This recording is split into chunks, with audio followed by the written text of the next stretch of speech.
In this lesson, we will see together some French cultural elements, and more precisely, we will try to see how to address French persons with first or last name.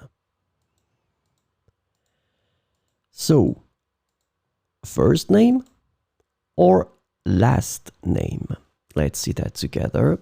So you will use the first name of a person for friends, family, close colleagues, and neighbors. So friends, family, close colleagues, and neighbors, in most of the cases, you will use the first name. So people you know well.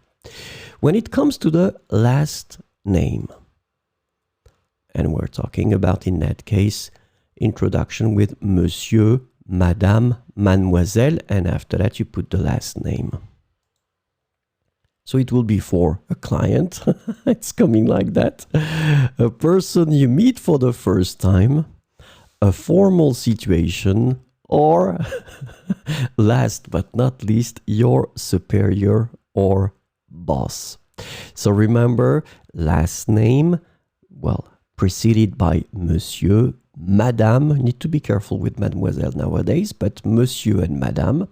So it will be for your superior or your boss, for a client, a person you meet for the first time, or then a formal situation. So this is when you will use the last name preceded by monsieur or madame.